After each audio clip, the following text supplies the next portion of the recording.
안녕하세요. 이효석입니다. 최근에 러시아와 우크라이나 전쟁이 끝난다더라, 아니면 더 심화된다더라, 영원히 간다더라, 등등 여러 가지 굉장히 많은 추측들이 나와요.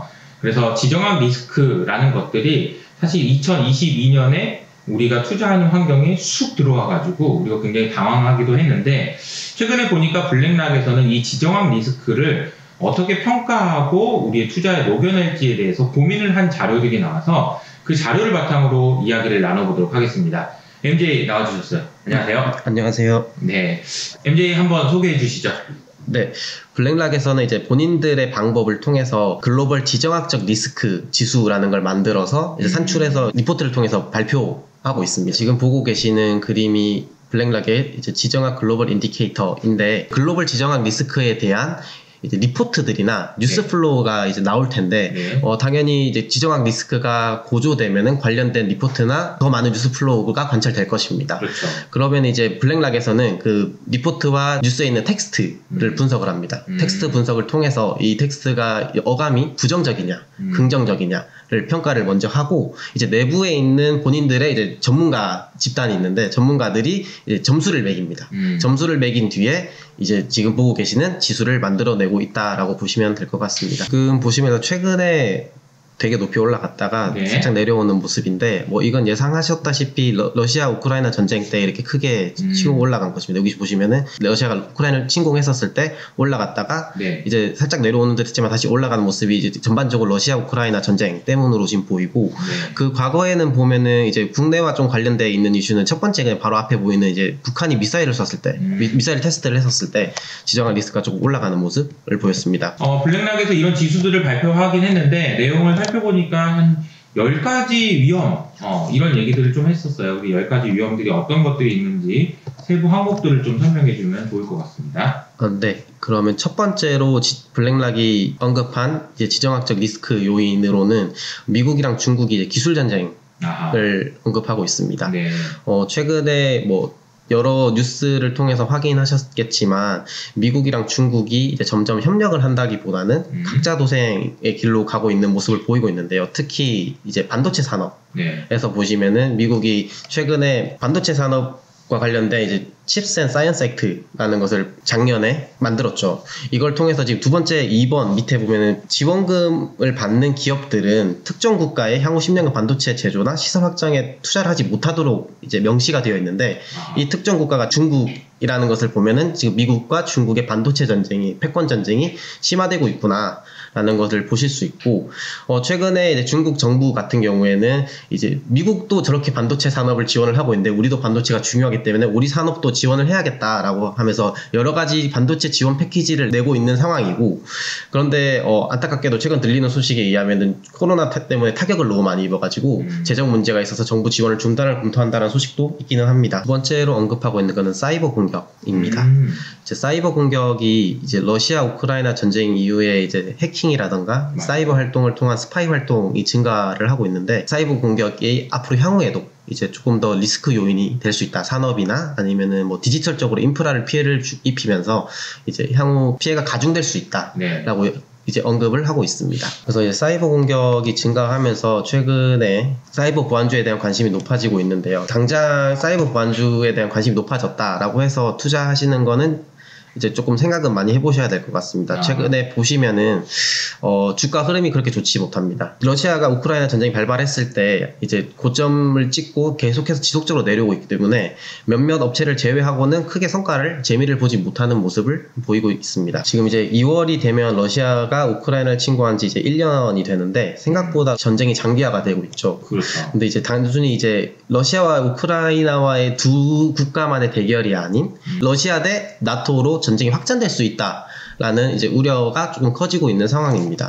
이제 지난 12월 달에 나토 사무총장은 이제 전쟁이 점점 장기화되고 있고 앞으로 향후 어떤 일이 발생할 수 있을지 예측이 불확실하다. 이러한 상태가 지속되면은 정말 끔찍한 상황이 발생할 수 있는데, 이 끔찍한 상황이라는 것이 러시아 대 나토로 전쟁이 확장될 수 있다 라는 것을 경고했습니다. 러시아에서는 최근에 지금 전쟁 상황을 보니까 이게 우리가 우크라이나랑 상대하는 게 아니라 나토를 상대하고 있는 것 같다라고 하면서 약간 불평의 목소리를 내는 모습이었고, 최근에 뉴스를 보면은 독일 같은 경우 이제 확전이 두려워가지고 우크라이나에 무기를 지원을 하는 건 좀 꺼려했었는데 독일도 이제 우크라이나에게 무기를 지원을 하겠다라고 이제 최근에 결정을 내렸는데요. 이걸 보면은 러시아 대 나토의 이제 대결 구도가 단순히 경고로 끝나지 않고 실제로 발생할 수도 있겠다라는 그런 우려가 듭니다. 네, 이 그림을 보시면 러시아와 나토의 갈등 가능성 이거는 물론 2022년 그러니까 작년 2월달이 피크였고 그 뒤로는 계속 낮아지고 있어요.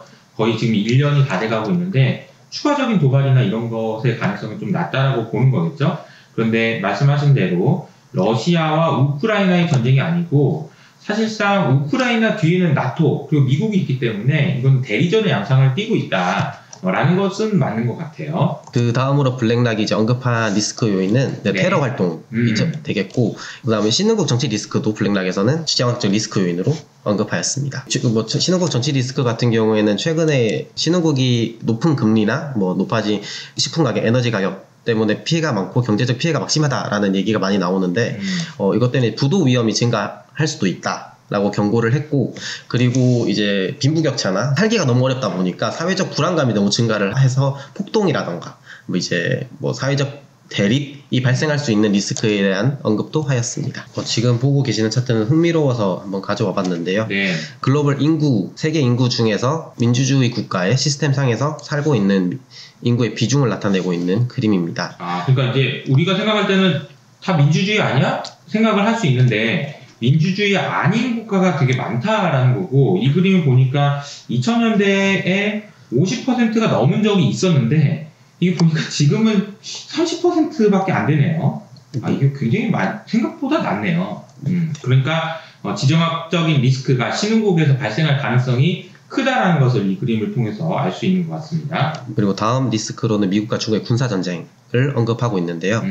작년에 기억하시겠지만 이제 펠로시 당시 하원 의장이 대만을 방문하면서 미국, 대만, 중국 사이에 긴장감이 극대화됐던 것을 기억하실 텐데요. 맞아요. 시진핑 주석은 이제 작년 20차 당대회에서 여전히 대만과의 통일을 반드시 실현하겠다라고 하면서 이제 긴장감을 키우는 모습이었고, 과거에 CIA 국장은 중국이 2027년쯤 되면 대만을 침공할 가능성도 있다라고 하면서 경고의 목소리를 내기도 하였습니다. 2027년이면 사실 너무 먼 미래긴 한데 그래도 중국이 대만을 침공한다는 것은 너무나도 큰 이슈여가지고 관심을 가져야 될 것 같다라는 생각이 듭니다. 7번째는 이제 걸프 지역에서의 이제 분쟁이라던가 이제 갈등이 심화될 수도 있다라고 있는데, 이 부분은 주목하셔야 되는 것은 작년부터 계속 이제 이란과의 핵 협상이 지속되고 있는데 여전히 지지부진하고 아직 해결된 게 하나도 없습니다. 그래서 여전히 진행 중이다. 그래서 이 불확실한 요인이 여기 하나 있다라고 생각하시면 될 것 같고, 그리고 작년에 바이든이 사우디 방문을 했었거든요. 그렇죠. 그때 사우디 방문을 하고 그 다음에 오펙 플러스 회의에서 감산 결정을 내렸죠. 그렇게 이제 사우디와 미국 간의 이제 관계가 뒤틀어지는 것이 아닌가 한 것도 하나의 리스크 요인이다라고 블랙락은 언급하고 있습니다. 8번째 리스크로 북한 리스크를 뽑고 있습니다. 근데 이 지표를 보니까 다른 것들은 빨간색인데 얘만 노란색이에요. 관심 없다는 얘기인 것 같아요. 그러니까 그런 가능성은 별로 없다. 우리로서는 좀 다행스러운 일인데 다 조사해 보신 거 보면은 미사일을 엄청 많이 쏜단 말이에요. 지금 보시는 그림인데요. 김정은이 취임한 이후로 어마어마하게 많이 쏘고 있긴 한데 관심이 없긴 하죠, 우리도. 그죠? 미사일 쐈다는 얘기를 옛날에 들었을 때는 어떻게 되는 거야 이러는데 요즘은 관심이 없는 것 같아요. 너무 아니라는 건가 싶기도 한데 어쨌든 다행스럽기도 하고 그런 것 같아요. 그리고 9번째로는 기후정책 리스크를 꼽고 있습니다. 이제 러시아랑 우크라이나 전쟁 이후에 에너지 위기와 안보의 필요성이 대두되면서 유럽은 탈탄소 계획을 가속화하는 모습이고, 계획이 어떻게 진행될지는 지나봐야 알기 때문에 정책 리스크가 있다라는 걸 언급하고 있고, 미국에서도 기후변화와 관련된 정책을 내놓으면서 많은 돈을 쓰고 있는데 양당 간에 돈을 쓰는 것에 대한 재정 지출에 대한 대립이 있기 때문에 정책 리스크가 있다, 정치적 분쟁이 증가할 수도 있다라는 것을 블랙락은 하나의 리스크 요인으로 꼽고 있습니다. 그리고 마지막으로는 유럽의 이제 분열화에 대해서 언급을 하고 있는데, 이거는 발생 가능성이 매우 낮다라고 언급을 하고 있지만, 그럼에도 불구하고 이제 향후에 우크라이나 전쟁이 끝나고 나면 전쟁 비용 정산이 있을 거고, 전쟁 비용에 대해서 이제 분담금이 분명히 어느 정도 각 국가들마다 부담이 있을 텐데 그것에 대한 협상 리스크가 있을 수도 있다라고 언급을 하고 있습니다. 한 10가지를 모두 알아봤어요. 근데 이제 뭐 제가 서두에 말씀드린 것처럼 지정학 리스크라는 것 자체를 어떻게 계량하는 것이 굉장히 어려운데 블랙락 나름대로 여러 가지 방법을 통해서 지수를 만들었고 그리고 10가지 변수들을 통해서 이 리스크가 일어날 수도 있다. 그런데 일어날 가능성은 어느 정도 되는 것 같다. 자체적으로 생각을 해보는 것 같아요.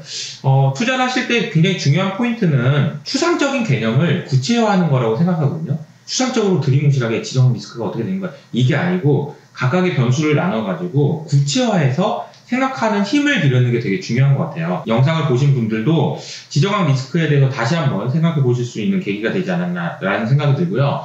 마지막으로 이제 MDA가 이 내용을 정리하면서 어떤 생각이 들었는지 좀 정리하면서 마무리해볼까요? 제가 생각했던 거는 작년 이제 러시아 우크라이나 전쟁이 2월부터 이제 발발하면서 지정학적 리스크에 대한 이제 관심도가 크게 증가했는데 전쟁이 장기화가 되고 있고 러시아와 우크라이나의 전쟁이 단시간 내에 종료될 거라는 기대를 하고 계신 전문가들은 많이 없는 것으로 알고 있습니다. 네. 그렇다면 2023년에도 올해에도 이제 한동안 지정학 리스크에 대한 관리가 이제 투자를 하심에 있어서 포트폴리오 관점에서 봤을 때 관리가 필요하지 않나라고 생각이 들고 그리고 최근 태조 이방원 하면서 방산주 얘기를 되게 많이 들으셨을 텐데 맞아요.